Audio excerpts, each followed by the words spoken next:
Ganito ka-moist yung aming car pagising ko ng morning. Pagbukas ko nga ng window, ang ganda ng environment, napaka-foggy. Ang daming birds sa paligid niyan. Gumayak na kaagad kami para makaalis kami ng maaga at marami kaming mapuntahan. Ang purpose namin is pumunta kami sa Chinese village. Kaso wala pang 10, hindi pa sila open. So umikot-ikot muna kami. Nga talaga ng pinagbago ng Salala, meron na silang Carrefour, apakalaki ng Carrefour, and then meron silang garden hotel din, dyan sa tabi lang niyan. Hindi na kami pumasok dun sa loob kasi hindi pa rin naman din open. I think this is beautiful at night, kaso hindi siya naka-open kasi nga umaga siya, yung mga fountain, siguro may pailaw effect siya dun. And then, ayun na nga, tumawid kami dyan. Sa opposite side lang kasi yung Chinese village para mag-breakfast muna. We saw this before, ignore. Ang gaganda ng mga camping tent dito. Gusto niya kasi ng air tent. Bang tawag doon? I'm not so sure. Kasi nakapamili na kami ng mga gamit namin. Beautiful Salala. See the weather. It's green scenery all over. Welcome to Switzerland. Salala. Saan nyo yung fog gumagapang above the mountain. Wow! See that? Grabe yung green scenery dito. Ang ganda. Fresh ng hangin. Kaya, daming campers, oh. Oh my God. Pa ako nakapunta ng Switzerland, pero sa mga nakikita ko sa Facebook, para kami nasa Switzerland. Ganda. Saan may nagka-camping? Harap magdala na ng view, guys. Ayan na. Oh my gosh.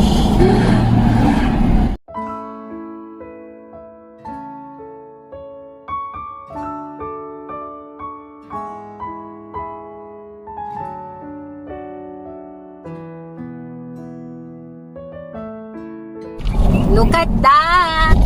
Ang yabang ng pagka-green. Oh, stop right there.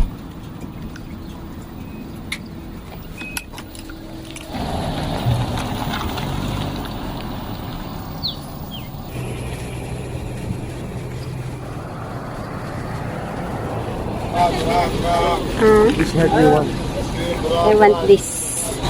Maybe this one. The other one. One converted. Okay, this one? I'll take this one, sorry. Okay. Hello?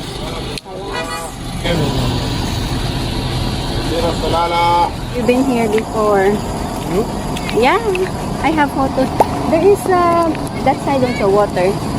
I thought I will come one day with the... Hey! There's a horse.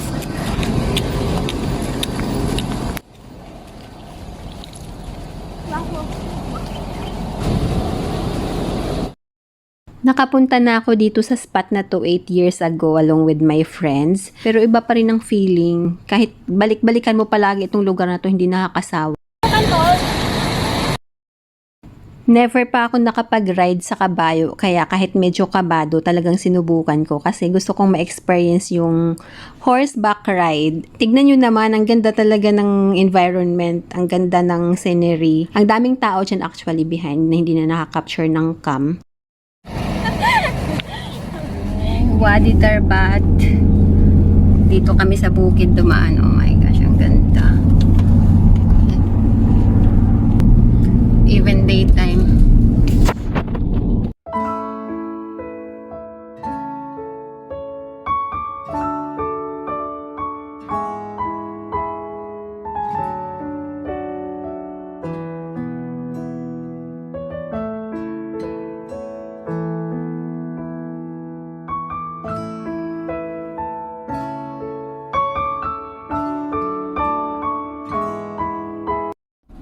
Dito clear, and then oh my god, the babies.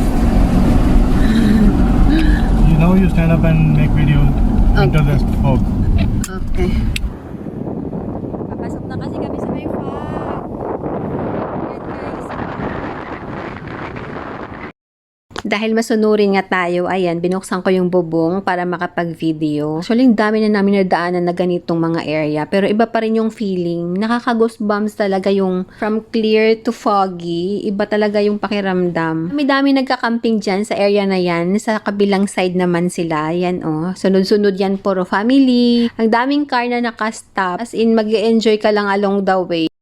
Parehas kaming walang alam sa route na to. Iba na talaga yung nagagawa ng technology ngayon. Sinerch Google, sabi niya, there are two roads. Yung isa daw sa, parang shortcut yun eh. Pero mas maganda daw pag mountain kami dumaan, which is tama nga yung decision niya. Ako naman si oo lang naman ako, agree lang ako. Yung ganito kaganda yung workplace mo, oh, fuck. Kailangan di ka lang talaga. Itong store na nadaanan namin, from afar, hindi talaga siya kita. Na-cover siya ng fog. And surprisingly, meron palang mga nagtitinda doon. And thanks God, kasi kailangan talaga namin ng malaking bote ng mineral water para nga pang shower. Excited na yung kasama ko doon, oh. Yung car namin. May bahay. Baka. Kakainin namin. That is the awesome view.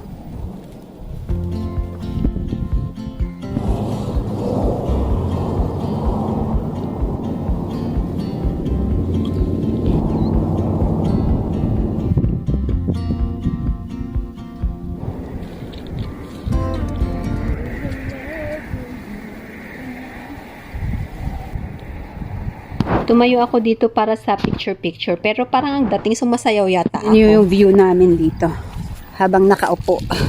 Itong bulaklak na to, tinatanim sa amin dito. Wildflower siya, oh. Dami kong nakita kanina dun sa may ano, ayan, oh. Yun. Tweet! Tweet!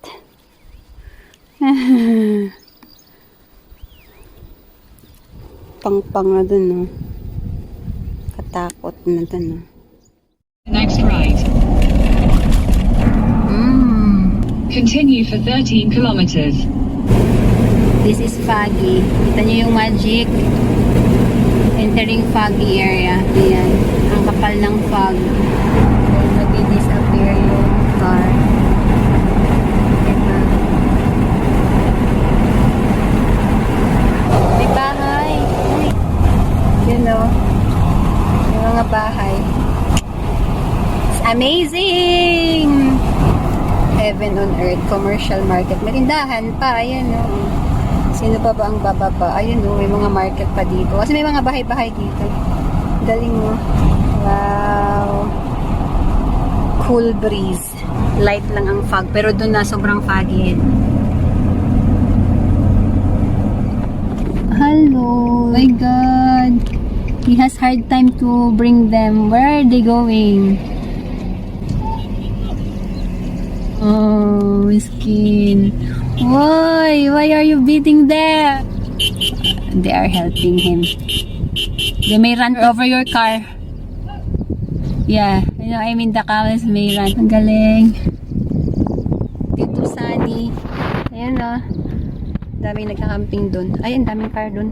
They are going there. What is there on top of that? So much cars going there. Group. Ayun na. That's what I love. Mountain hill, and then you can see everywhere. There is camp. Oh, like everywhere. Any part of the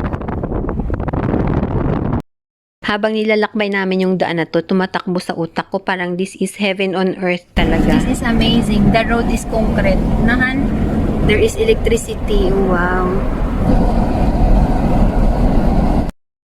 After nga ng long empty space na nadaanan namin, meron kaming nakitang mga bahay-bahay ulit dito.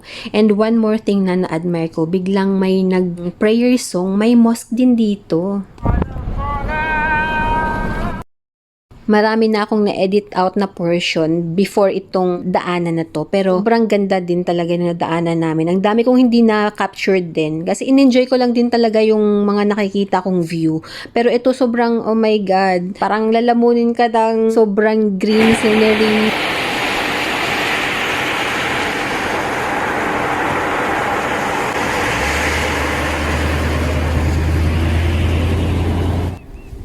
Super ganda, guys. Super duper beautiful.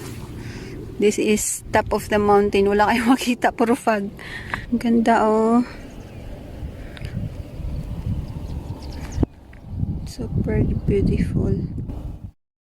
Pagkatapos nga naming lumanghap ng preskong hangin, nagpatuloy kami sa aming journey and meron kaming nadaanan na mas maraming community. Itong portion na to, sobrang kapal ng fog at both side niyan, ang gaganda ng mga bulaklak pero hindi ko na na-captured kasi sobrang kapal, hindi na makikita at nag-ingat na rin ako sa pag-video baka ma-distract yung boyfriend ko sa pagdadrive. Malapit na kami sa katotohanan. Ayan o, that's the one. See, Han? Grabe kanina yung fog. Hindi namin makita yung daan. You see the traffic. That is the waterfalls. Grabe yung fog. Mosquito cream.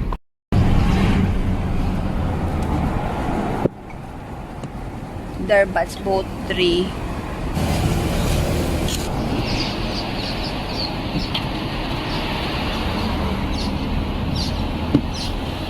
I will take what is doing?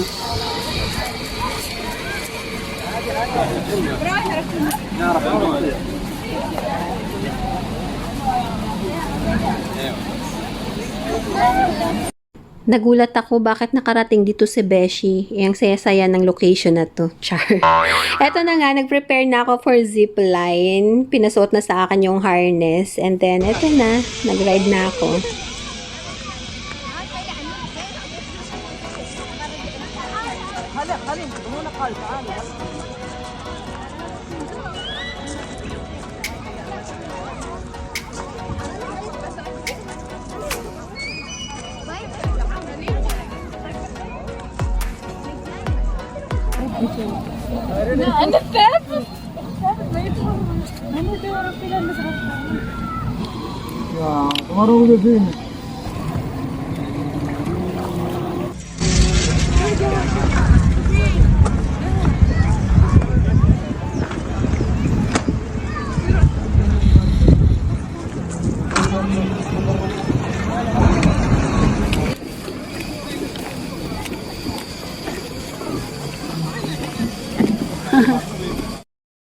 Marami pa akong hindi napupuntahang magagandang lugar sa Salalah pero itong Wadi Darbat ang isa sa pinaka nag-stand out as a remarkable spot at sobrang unique at napaka-enchanting ng view para sa akin. Kaya kung nandito ka sa Oman ngayon, don't miss out the opportunity na bisitahin itong napakagandang lugar na to. Sobrang worth it niya, guys. Super ganda. So, isa to sa dinadayo ng bonggang-bongga. One of the famous tourist spots during Harif War. Also, twinning.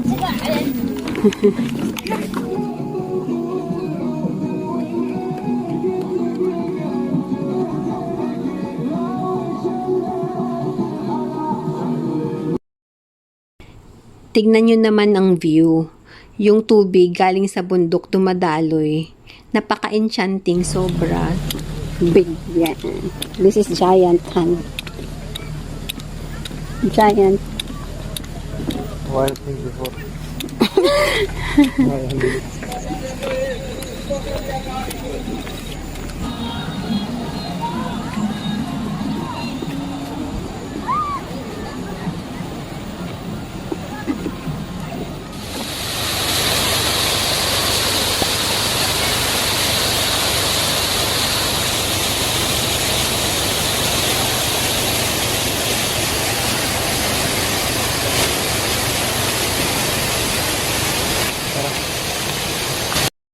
Habang nagkakaedad ako, na-realize ko, hindi na sa mamahaling damit, bags, or sapatos ang nagpapasaya sa akin. Siguro influence na din ng environment ko kasi simple at tahimik lang yung pamumuhay sa lugar kung saan man ako nakatira ngayon. Mas gustuhin ko nang mag-invest sa mga experiences. Kasi yung mga gamit kapag naluma, nasira, wala ka nang maalala dun. Pero yung pagta-travel, yung memories, maiiwan talaga siya sa memory mo, sa puso mo. Honestly, sinabi ko talaga sa partner ko, wag mo na akong i-gift ng mga mamahaling gamit. Sabi ko, mag-travel tayo, let's make memories together. Yun na yung pinaka-best at magandang gift na maibibigay mo sa akin at maalala ko yan till I grow old. Nagpapasalamat din talaga ako sa Diyos na binigyan niya ako ng partner na napaka-supportive at siya yung pumupuno sa mga pangarap ko because there's something special fulfilling my younger self dreams. Traveling with loved ones fills my heart. There's a lane closure ahead. Prepare na kaming matulog pero grabe parang ayaw kong paawat. Ayaw kong i-close itong ng car, yung trunk. Kasi grabe yung link sa labas. Nakita niyo po yan. Yan fog yan all over. Sobrang blurry. Actually, yung bumubuhay lang sa lights na yun, yung mga street lights. Pero dito po sa tunay na realidad, grabing ganda. Sobrang ganda pa rin. Yan. Dito lang kami yung naka-set up na yung tulugan namin. Buti na hindi kami nagdala ng cart. Mas madali sa amin mag-set ng tulugan. Super ganda. Yan. So, dito ko na-wrap up yung aming second day. Good night, guys.